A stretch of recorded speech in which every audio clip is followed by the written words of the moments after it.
Hello everyone and welcome back to the Dungeon Learner's Guide. This week we've got another Commander's Guild deck tech. This is deck number 196 and it's titled Can't Touch This. And if you haven't seen the show before, what we're doing is randomly selecting a card from scryfall.com or from among suggested cards, working with a budget of $100 or less and building a commander deck for Magic the Gathering around a theme of the chosen card. So this week, our random card was suggested to us by Angry Cow over on Discord, and that card is Soul Echo. And Soul Echo is kind of a weird card, so bear with me as we read through it, but it is X white for an enchantment. When you play Soul Echo, put X Echo counters on it at the beginning of your upkeep. If there are no Echo counters on Soul Echo, bury it or sacrifice it. Otherwise, target opponent may choose that for each 1 damage dealt to you until your next upkeep, you instead remove 1 Echo counter from Soul Echo, and you do not lose the game as a result of having less than 1 life. So essentially what this lets us do is stack up a bunch of counters on it, and then we can either take damage or our opponents can have us remove an Echo counter from Soul Echo. But as long as Soul Echo is in play, then we can't lose the game for having less than 1 life. But if we ever lose all the counters on it, then it gets destroyed. So it's a great way to prevent us from losing the game, but we do have to make sure that we can keep counters on it. And so with that in mind, let's talk a little bit about our commander and break down what we're actually trying to do with this deck. So I decided to stick to mono white this week, and so our commander is going to be Elesh Norn. And of course, the flip side of Elesh Norn being the Argent Etchings, but we're mainly focused on the front side because Elesh Norn is 2 white for a 3/5 legendary creature, Phyrexian Praetor. She's got Vigilance, and whenever a source an opponent controls deals damage to you or a permanent you control, that source's controller loses 2 life unless they pay 1. And pay 3, sacrifice 3 other creatures, exile Elesh Norn, and return it to the battlefield transformed under its owner's control, but activate only as a sorcery. Then, of course, like I said, we do have the Argent Etchings once it transforms, but we're probably not doing that very often. Comes in as a saga. And on lore counter 1, you incubate 2 5 times, then transform all incubator tokens you control. Lore counter 2, creatures you control get +1/+1 in double strike until the end of turn. And 3, destroy all other permanents except for artifacts, lands, and Phyrexians, then exile the Argent Etchings and return it to the battlefield. So you may notice that one of the main things we want to be doing with Soul Echoes is to be able to prevent our opponents from hitting us, because then we're able to keep all the counters on Soul Echo and make sure that we are at least progressing our game plan without the fear of being attacked. Elesh Norn lets us kind of double down on that because she is going to be punishing our opponents if they deal damage not only to us, but also to our permanents. So that way they're losing life, they're paying mana, and they may not even want to be attacking us because of those things, letting us keep our counters on Soul Echo. So with all of that in mind, let's take a look at some of our themes for this deck and break down what exactly we're trying to do and how we're trying to win. So first up, we got to talk about counters. Since Soul Echo cares about having counters on it, I felt that it only made sense to focus in on +1/+1 counters as well, because there's a lot of +1/+1 counter synergies in mono white, and that's going to give us a way to crack back at our opponents and give us that win condition that we may need, other than just sitting around and kind of making sure that we're not attacked, but also not attacking. This gives us that win con. And so a good example of what we're talking about is High Sentinels of Arashen, which is 3 and a white for a 3/4 bird soldier. It's got flying, and it gets +1/+1 for each other creature you control with a +1/+1 counter on it, and you can pay 3 and a white to put a +1/+1 counter on target creature. So I really like High Sentinels of Arashen. I've noticed myself putting it in a lot more decks lately, but I think one of the main reasons I like it is because that ability can put a counter on any creature. It doesn't have to be ours, and there's actually quite a few ways we can benefit from putting counters on our opponent's creatures both in this deck and just in general. It's a very good political piece, and it's a great way to kind of make some friends for very little investment. And so I do like Sentinels for that reason, but it's also just a massive flyer once we get enough creatures in play, so it's a huge push toward our win condition. Moving on to our next theme, since we have the counters on our creatures and we have Soul Echo, we may as well lean into proliferation. So that is where cards like Grateful Apparition come into play, which is 1 and a white for a spirit. It's a 1/1 with flying.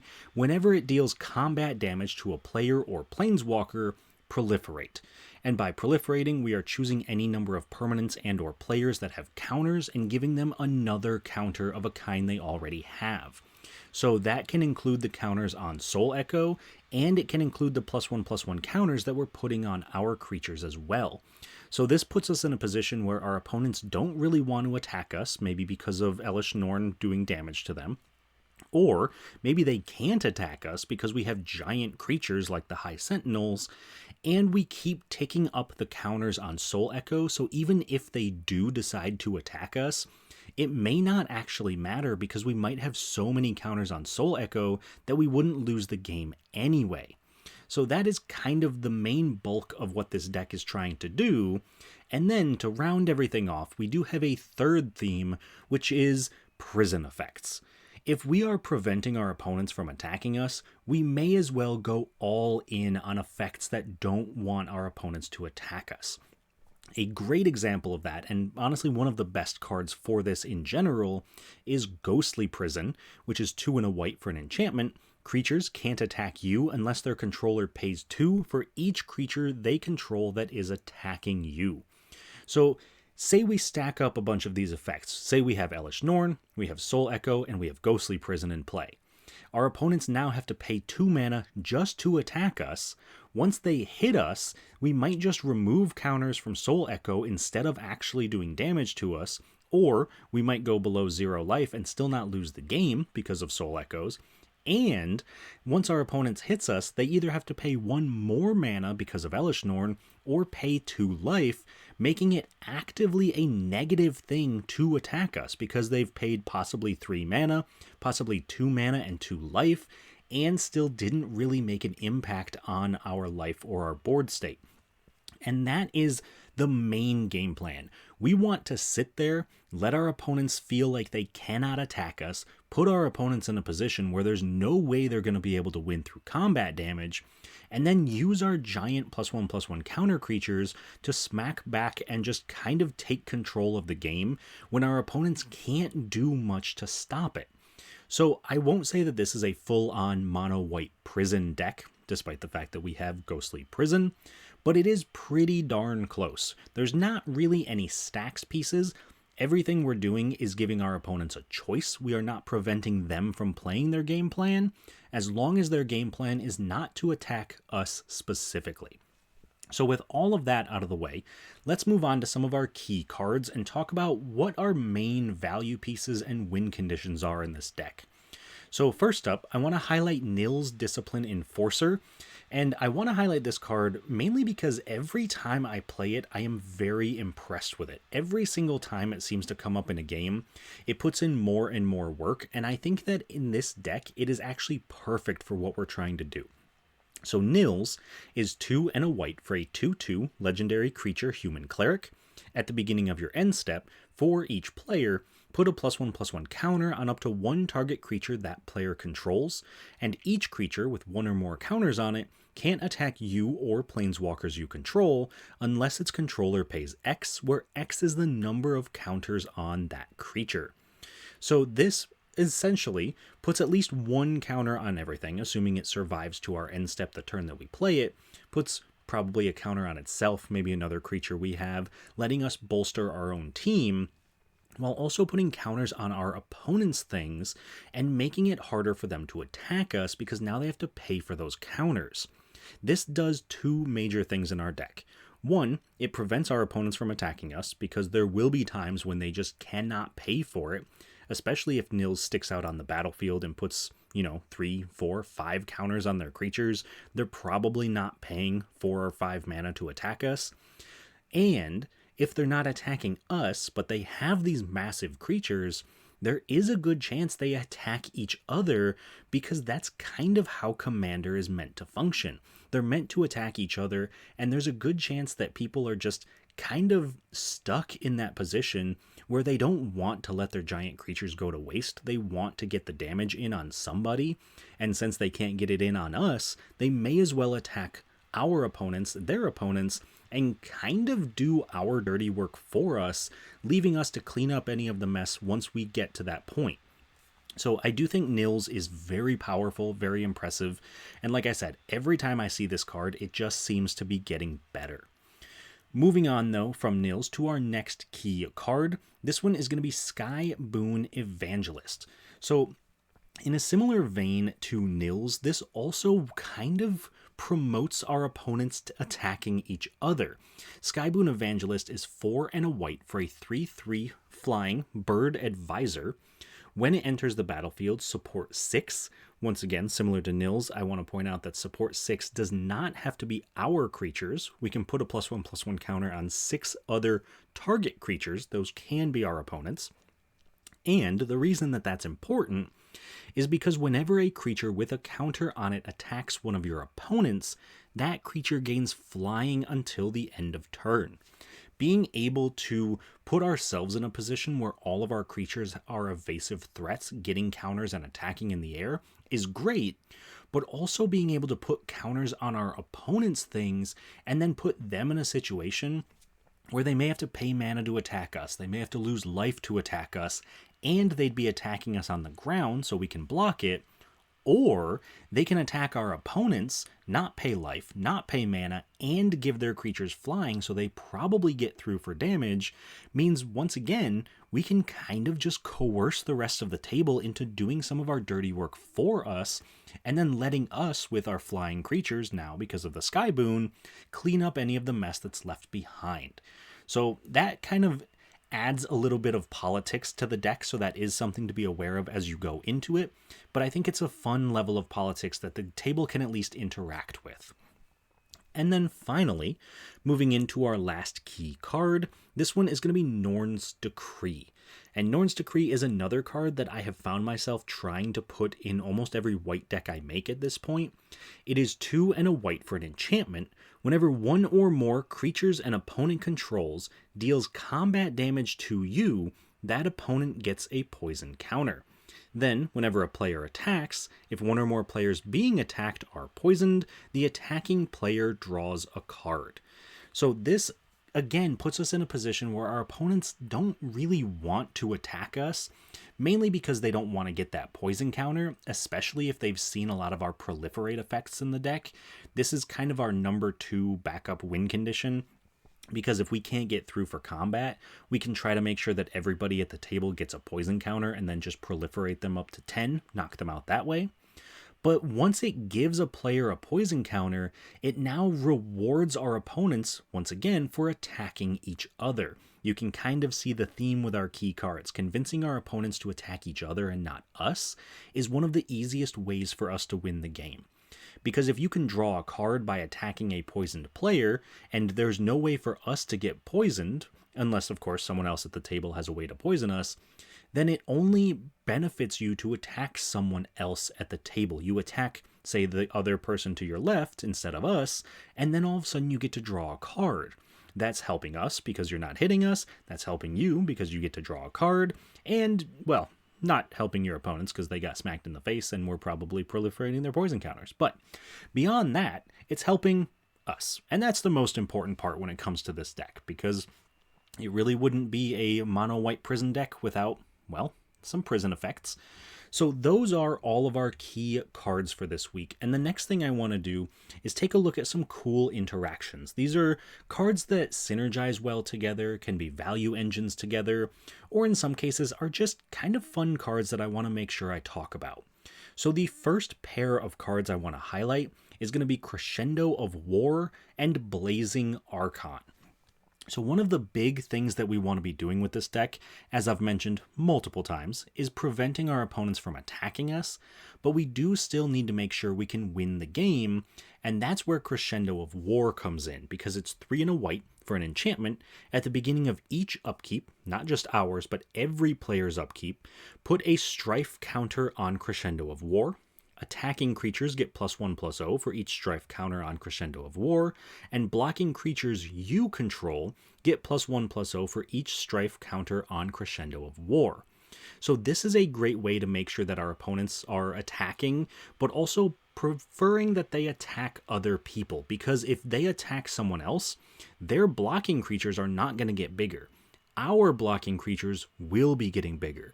So if they don't want to lose their attackers, it only makes sense to go somewhere else. But in order to just guarantee that they can't come at us, we also have Blazing Archon, which is 6 white, white, white for a 5/6 Archon. It's got flying and the simple line of text that just says creatures can't attack you. So now our creatures are getting +1/+0 when they attack. Our opponent's creatures are getting +1/+0 when they attack, but more importantly, they can never be attacking us, so that damage is only going to be pushed through on our opponents, and there's no way that they can push it through to us, because there's just no attacking that can be done toward us. Now, obviously, they can remove the Blazing Archon and come in and attack us, and at that point, that's when the blocking creatures we control is going to become relevant. But this is a very fast way to end the game, because it doesn't take long before Crescendo of War just makes people's creatures just unbearably powerful, because one go around the table, they're already getting +4/+0, which is a huge bump to power. Turning 1/1s into 5/5s ends games very, very quickly. And then, like I mentioned with Blazing Archon, it's still a creature, it can still attack, we can still attack. So if it's a 5/6 that's getting +4, that's now a 9/6 flyer. It's going to be very difficult for our opponents to deal with that. Moving on though, we get to our second cool interaction, and this one is between Argent Deus and Mangara the Diplomat. So Argent Deus is 1 and a white for an artifact. It enters the battlefield with 2 oil counters on it. Whenever 2 or more creatures attack, put an oil counter on Argent Deus, and you can pay 2, tap it, and remove 2 oil counters from Argent Deus, exile another target non-land permanent, its controller draws 2 cards. So that doesn't sound initially important, but it's actually going to be very relevant throughout the course of the game because of our proliferate effects.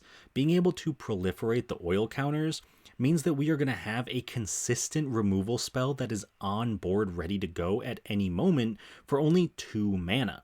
And it's not just destroy a creature or destroy a non-land permanent, it is straight up exile another non-land permanent. That's planeswalkers, artifacts, enchantments, creatures. Anything we need to get rid of, we can just get it gone forever. The downside to this is that its controller is going to be drawing 2 cards. However, we can turn that downside into an upside because we have Mangara the Diplomat. So Mangara is 3 and a white for a 2/4 human cleric. He's got lifelink. Whenever an opponent attacks with creatures, if 2 or more of those creatures are attacking you and or planeswalkers you control, draw a card. And whenever an opponent casts their second spell each turn, draw a card. So Mangara is going to reward us when our opponents are doing things. So if they're casting their spells because, say, we've drawn them cards with Argent Deus, then we will also be drawing cards, but it's also going to be drawing us a card when we are attacked by 2 or more creatures, and Argent Deus gets a counter whenever anyone attacks with 2 or more creatures. So this puts our opponents in a position where they kind of either don't want to play their game plan because it's going to be giving us more value than it's probably giving them, or they're not going to care, play out their game plan anyway, and then kind of reward us for their decks doing what they want to be doing. So in this case, this isn't so much shutting down what our opponents can do, it's making them make a hard decision between, do they reward us for their decks popping off, or do they choose not to pop off, in which case they're kind of rewarding us anyway because they're not doing their thing. So this is a very weird interaction, but I did want to highlight both of these cards because I think that they are very powerful on their own, and I'm very excited to see how they interact with each other in the game.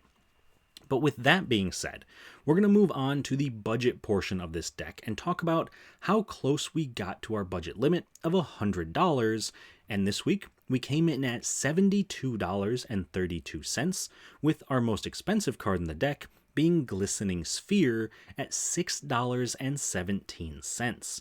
So Glistening Sphere, 3 mana for an artifact, it enters the battlefield tapped. When it enters the battlefield, proliferate, taps for a mana of any color, but it also has Corrupted, so it taps for 3 mana of any color, but only if an opponent has 3 or more poison counters.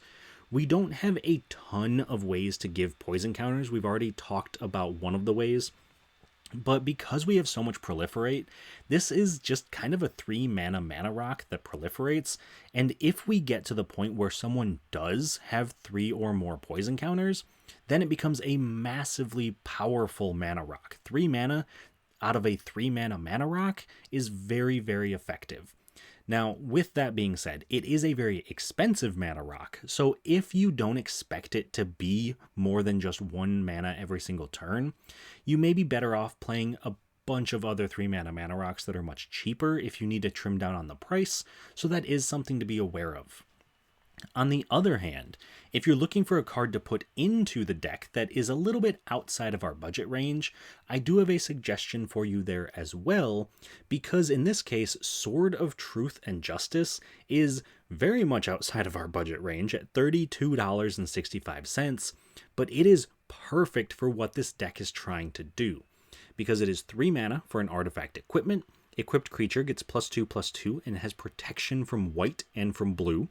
And it is relevant that because we are a mono white deck, you can't be putting counters on things with white permanents if you have the sword equipped to it. Just something to be aware of. But whenever equipped creature deals combat damage to a player, put a +1/+1 counter on a creature you control, then proliferate. And of course, it equips for 2. So this, like I said, does everything we want it to be doing. It's going to be bumping up a creature, giving it protection, and then it's going to be putting counters and proliferating. All of that is exactly what we want out of a card for this deck. And I'm not going to lie to you, when I was building this deck, I was trying to find a way to squeeze this into the budget, and I just could not make it work, so eventually I did have to cut it. But if you have the money, or maybe it's just sitting around and, you just need a deck for it, I do think this would be a very good deck to include the Sword of Truth and Justice. With that being said, if you are putting in the sword, you would have to take a card out of the deck. And the card I would recommend taking out this time is Martyr for the Cause, which is 1 and a white for a 2/2 human soldier, and when it dies, proliferate. We don't really have ways to kill our own creatures. We can't really sacrifice it, and unless we're throwing it in combat, there's a good chance it's just not gonna die. And if we can't control when we proliferate with the Martyr, then I don't think it's really worth the inclusion, because our opponents might realize that they're better off just taking 2 damage, which isn't really a ton, especially considering most Commander games go to maybe like turn 10, so it's only dishing out like 8 damage throughout the course of the game or something like that. So not the best, but certainly not the worst. If you do need to keep it in, it is a proliferate, well, I was going to say engine, but we can really only do it once, so a proliferate one-time deal. Either way, still not a terrible card, but I do think the Sword of Truth and Justice, being able to proliferate every single turn, is going to be a much bigger bump up in power for the deck. Now, moving on though, we're going to talk a little bit before we get to the game with this deck about ways that you can help support the channel if that's something you're interested in doing. So as always, I have all of our social media accounts listed out for you. I'm not going to read them all off because I figure people don't want to hear that, but they're all there. You can check us out on all those places. And if you want to support the channel a little bit more directly, which I very much appreciate, you can find us over on Patreon and right here on YouTube as a channel member, where you get access to things like the deck lists a week early. You get access to a Discord where we brew up a lot of the decks and also play the games that show up on this channel. you can get a card sent to you every single month as a thank you for all of your support. And of course, you get access to the guarantee from me that any cards you suggest will be turned into videos for this channel eventually. I can't promise to get to them incredibly quickly, but I will get to them at some point.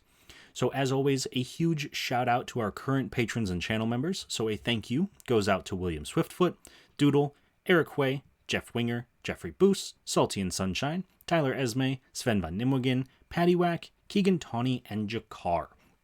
And now normally, this is where I would say let's get into the game. But I do have one quick announcement I want to make before we get to that point, and that is that we are now affiliated with Shipping Shield here at the Dungeon Learner's Guide.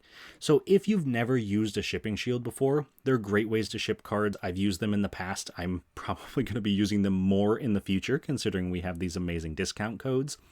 But they're great ways if you ever need to ship out cards to make sure that they're protected in a very nice, eco-friendly way, because they're pretty much made out of a sturdy cardboard instead of plastic. It's a nice reusable thing that you can use, and it's a nice way to ship out the cards knowing they're going to be protected. So if that's something that you are interested in, we do have an affiliate code. Once you've clicked on it and go to their website, anything you purchase is going to be kind of kicked back to us. They'll let you know that we were there, or I suppose we will let them know that you were there, something like that. I'm not 100% sure how it works, still figuring that out, but the point is you can get a discount for anything that you're buying through Shipping Shield, so please do check it out. They really are a great company, and I really do enjoy their products. And if you are one of our patrons that is getting cards shipped to you every single month, I would keep an eye out, because there's probably a good chance I'll be switching over to using Shipping Shields for that on a more permanent basis. So with that being said, now let's talk about the game with this Elesh Norn deck and see what we can do. So as always, we're going to be joined by 3 opponents this week, and this time it is going to be Marchesa the Black Rose being played by Cole, Soren of House Markov being played by Jason, and Wilhelt the Rot Cleaver being played by Bilal. So starting off with Marchesa, we have seen this deck a couple of times on the channel now. It is Cole's +1/+1 counter deck, and I think that's probably going to work out pretty well for our deck. Being able to maybe say get Nils on there or Skyboon Evangelist, something like that, that's going to incentivize him attacking other people with the +1/+1 counters. I do think, though, that we will probably be the dethroned target for most of the game, so that is a concern. But I think we'll be okay for the most part with Marchesa. I imagine our +1/+1 counter synergies are probably going to be a little bit better than in Grixis, but I don't really know for sure. Moving on to Jason's Soren deck. This is pretty much a life gain / extort deck. He really wants to make sure that he's extorting as much as possible, so that way when he transforms Soren from Soren of House Markov into Soren Ravenous Neonate, he's able to immediately activate Soren's -1 to do damage equal to the amount of life he gained this turn to any target, meaning he can probably just smack somebody for 15, 20 damage kind of out of nowhere. So that is a concern, and honestly, I think this is the deck that I am the most concerned about at the table, because we do a very good job of preventing our opponents from attacking us, but with Soren, Jason really doesn't need to attack. He can just gain life and then use Soren's ability to make us lose life, which is not ideal for our game plan, so I do need to try to figure out a way to get around that. And then finally, we have Bilal playing Wilhelt the Rot Cleaver, which is, as you may expect from a Wilhelt deck, a zombie deck. So he wants to make a ton of zombies, sacrifice them for value, make more zombies, draw cards, and just kind of overwhelm his opponents with a board. I'm hoping that that plays into our advantage a little bit, because if he's going wide with a ton of creatures, it's going to be very unlikely that he can do damage to us or attack us. And since he is in Dimir, I highly doubt he's going to have much enchantment removal, and a lot of our effects do fall on enchantments. So we'll see how the game goes. I'm definitely very excited to see some of these commanders. It's my first time playing against Soren, and I haven't played against Wilhelt in quite a long time, so we'll see how it goes. Let me know down in the comments who you think is going to walk out the winner. Make sure you get those predictions in, and I will talk to you all once it's done. At the start of the game, Cole goes first, followed by myself, Jason, and then Bilal. On Cole's first turn, he plays a Fabled Passage, sacrificing it to search his library for a basic land, putting it into play tapped. I play a Plains. Jason plays a Swamp and casts Wayfarer's Bauble. Bilal plays a Temple of Deceit, scrying 1. Cole plays a Bloodstained Mire, casts a Soul Ring, and also casts a Dimir Signet. After that, he sacrifices his Bloodstained Mire, paying a life, and searching his library for Xander's Lounge, putting it into play. On my turn, I play a Plains and cast Together Forever, supporting 2, which doesn't do anything since there aren't any creatures in play, and now letting me pay a mana to return a creature to my hand when it dies, if it has a counter on it. Jason plays a Plains and sacrifices Wayfarer's Bauble to search his library for a basic land, putting it into play tapped. Bilal plays a Choked Estuary, revealing a swamp so it comes into play untapped. Cole casts a Solemn Simulacrum, searching his library for a basic land, putting it into play tapped. I play an Opal Palace and cast Nil's Discipline Enforcer, letting me put a +1/+1 counter on 1 creature for each player in my end step, and making each player pay mana equal to the counters on any creature that attacks me, or be unable to attack me with that creature. When I move to my end step this turn, I put a counter on Nils and a counter on Solemn Simulacrum. Jason plays a Vault of the Archangel, casts Basilica Guards, which has Extort. Bilal plays a Swamp and casts a Court of Cunning, becoming the Monarch and making any number of players mill 2 in his upkeep, or, if he's the Monarch, mill 10. Then at the end of turn, he draws a card for being the Monarch. On Cole's turn, he attacks Bilal for 3, taking the Monarchy, then casts his commander Marchesa the Black Rose, giving all his creatures Dethrone and returning any of his creatures that died to the battlefield in the next end step if they had a +1/+1 counter. Then he also casts a Talisman of Dominance and draws for being Monarch. On my turn, I attack Cole for 3 with Nils, taking the Monarchy, and in my second main phase I cast Norn's Decree, giving any opponent a poison counter when they deal combat damage to me with 1 or more creatures, then letting any player draw a card when they attack a player with a poison counter. I then play a Guildless Commons, returning a Plains to my hand, and at the end of turn, I draw a card for being the Monarch and put a counter on Nils, Marchesa, and Basilica Guards.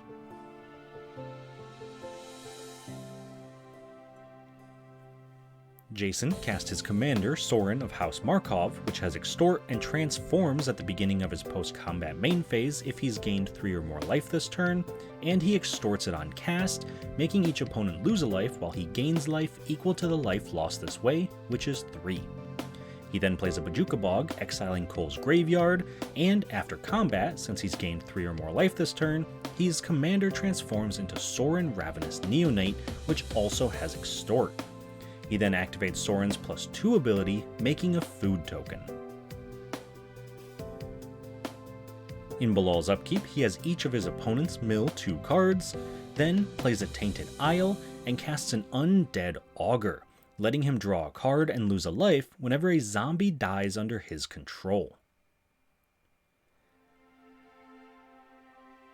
Cole casts All Will Be One, doing damage to any target equal to the number of counters put on him or his permanents, but in response, Bilal casts Counterspell, countering it.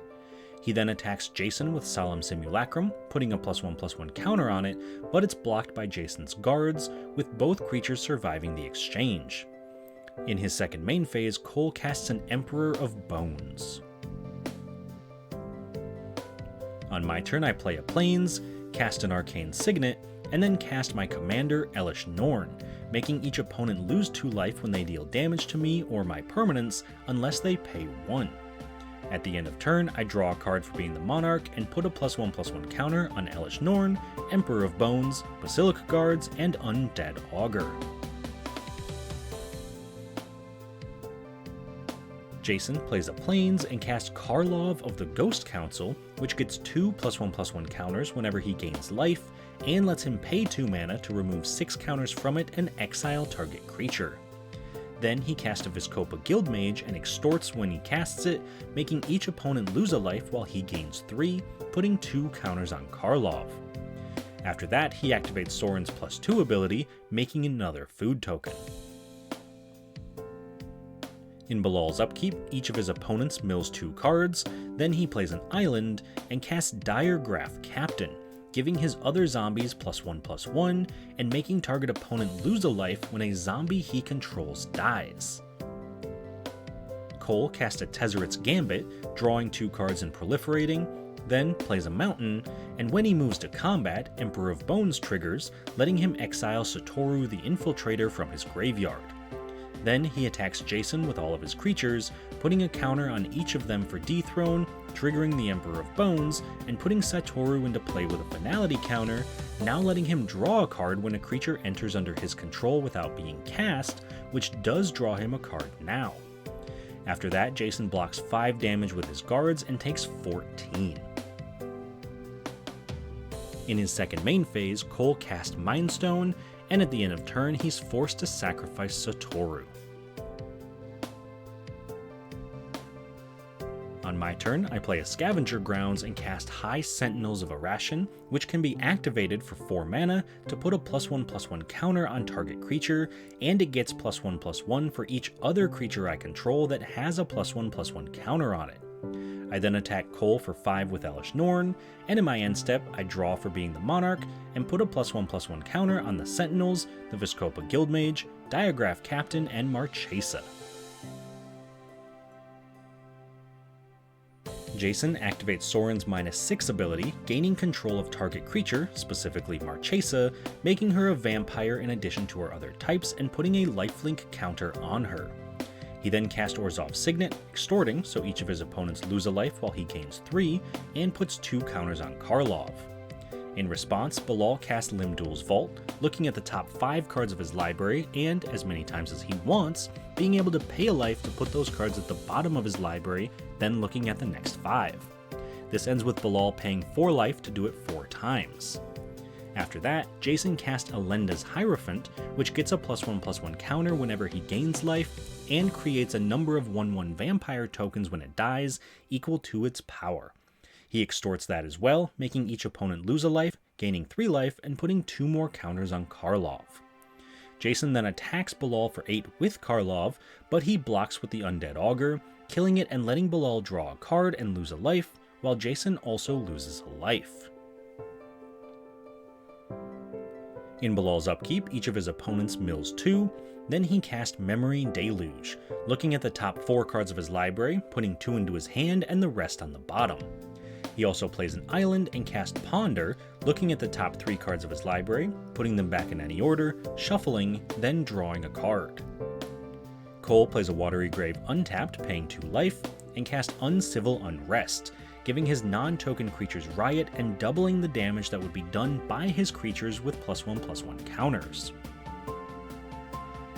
After that, he casts Cytoplast Manipulator, which has Graph 2, having it enter with haste thanks to Riot, so he can tap it, remove a counter, and gain control of target creature with a +1/+1 counter, allowing him to regain control of his own Marchesa. Then he exiles Warren Soul Trader with Emperor of Bones, and attacks Soren for 6, doubled to 12 with the Simulacrum, killing the Planeswalker. I play a Plains and cast Reconcraft Theta, creating a 0/0 alien token with a +1/+1 counter on it, letting me proliferate when the craft attacks, and it can be crewed for 2. Once that's resolved, I attack Jason for 7 with the Highest Sentinels, and in my end step, I draw a card for being the Monarch, and put a +1/+1 counter on Nils, the Hierophant, Diregraph Captain, and the Simulacrum. On Jason's turn, he recasts his commander, Soren, extorting on cast, so each of his opponents loses a life and he gains 3, while Karlov gets 2 more counters, and even the Hierophant gets another counter. Then, when he moves to his second main phase, Jason transforms his commander, since he gained 3 life this turn, and activates Soren's -1 ability, doing 3 damage to any target since he's gained 3 life this turn, doing 3 damage to me, and losing 2 life himself thanks to Elesh Norn. In Bilal's upkeep, each player mills 2, then he plays a swamp and passes. Cole cast an Iron Apprentice, entering with a +1/+1 counter, and, when it dies, putting its counters onto another creature he controls. When he moves to combat, Cole exiles Enduring Curiosity from his graveyard with the Emperor of Bones, then pays 3 mana to attack me with the Emperor, putting a counter on it with Dethrone, putting Enduring Curiosity into play with a Finality counter, and getting a Poison counter. He also attacks Bilal with the rest of his board for 42 total damage. Before blocks, Jason removes 6 counters from Karlov to exile Marchesa, letting Bilal block Solemn Simulacrum with the Diregraphed Captain, killing both creatures, letting Cole draw a card, and Bilal takes 6, while I block with the Alien, killing it and taking no damage. Finally, Cole loses 2 life thanks to Elesh Norn, and draws 2 cards thanks to Enduring Curiosity. In his second main phase, Cole recasts his commander Marchesa, and at the end of turn has to sacrifice Enduring Curiosity. On my turn, I cast a Tenuous Truce, enchanting Bilal, so at the end of his turn, he and I both draw a card, but we're forced to sacrifice the enchantment if either of us attack the other. I also cast Archon of Absolution, making my opponents pay an additional mana to attack me.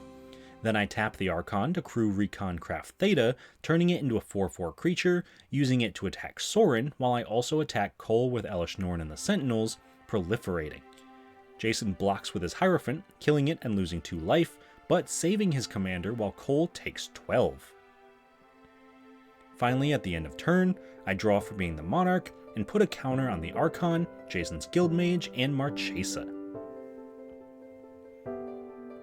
On Jason's turn, he casts Debt to the Deathless for X = 3, making each opponent lose 6 life, and letting him gain life equal to life lost this way, which is 18, also putting 2 more counters on Karlov. Once that's resolved, Jason activates Sorin's -1 ability to do 18 damage to me, since he's gained 18 life this turn, also losing 2 life himself thanks to my commander. At the end of turn, Bilal flashes back Memory Deluge, looking at the top 7 cards of his library, putting 2 of them into his hand. Then in Bilal's upkeep, each player mills 2, and he casts a Master of Death, surveilling 2 when it enters. After that, he casts his commander, Wilhelt the Rock Cleaver, making a 2/2 zombie token with Decayed whenever another non-decayed zombie he controls dies. Then, when he moves to his end step, Wilhelt triggers, letting him sacrifice a zombie, which he does, sacrificing the Master of Death, to draw a card and make a Decayed zombie token. Also at the end of turn, Bilal and I both draw a card with Tenuous Truce. Cole plays an Arena of Glory, then casts Coastal Piracy, letting him draw a card whenever a creature he controls deals combat damage to an opponent. Then he attacks Jason with Iron Apprentice and Cytoplast Manipulator, putting a counter on each of them, hitting Jason for 8 total damage and drawing 2 cards. In his second main phase, Cole cast a Withering Torment to destroy the High Sentinels of Arashen and lose 2 life, but in response I activate Together Forever to return the Sentinels to my hand when they die. On my turn, I cast a Skyboon Evangelist, supporting 6 when it enters, so I put a +1/+1 counter on each of my other 3 creatures, and giving each of my creatures with a counter flying as long as it attacks an opponent. After that, I use the Evangelist to crew the Recon Craft and attack Jason with my entire board of creatures except the Recon Craft, which is attacking Sorin, proliferating on attacks, giving them all flying, killing his commander, and doing 21 damage to Jason. At the end of turn, I draw a card for being the Monarch, but accidentally forget my Nils trigger. Jason plays a Shambling Vent and attacks Cole for 1 with a Vampire, drawing a card since Cole has a poison counter, then gaining a life when Cole blocks and kills the token since it has lifelink. Second main phase, Jason casts Life Insurance, which has Extort, and lets him make a treasure and lose a life whenever a non-token creature dies. In Bilal's upkeep, each player mills 2 cards, then he plays a Swamp and casts Dig Through Time, looking at the top 7 cards of his library and putting 2 of them into his hand. After that, he casts Zombie Apocalypse, returning all zombie creatures from his graveyard to the battlefield and destroying all humans. This winds up returning Grey Merchant of Asphodel, Prized Amalgam, Master of Death, Diregraphed Captain, and Undead Augur from his graveyard to play, letting him Surveil 2, make each opponent lose 8 life since his Devotion to Black is 8, gaining life equal to the life lost this way, which is 24, knocking Cole out of the game. Then, it also destroys all humans, so I pay to return Nils to my hand, and Jason loses another 4 life, making 4 treasures. Bilal then pays 1 to attack me with a zombie, and I block with Elesh Norn, but before the token dies, Jason exiles it with Karlov. At the end of turn, Bilal sacrifices Prized Amalgam with Wilhelt to draw 2 cards, lose a life, and make a zombie. On my turn, I cast Norn's Choirmaster, letting me proliferate when my commander enters or attacks. Then I tap the Choirmaster to crew the Recon Craft and attack Jason for 4, proliferating, knocking him out of the game, while also attacking Bilal with the rest of my board for 20, drawing a card and proliferating again. In my second main phase, I play a Plains. In Bilal's upkeep, each player mills 2, then he casts a Zulaport Cutthroat, making each opponent lose a life while he gains a life whenever a creature he controls dies. Finally, he casts Carrion Feeder, letting him sacrifice a creature to put a +1/+1 counter on it, and this means he just has to sacrifice a single creature to make me lose a life, knocking me out and winning Bilal the game.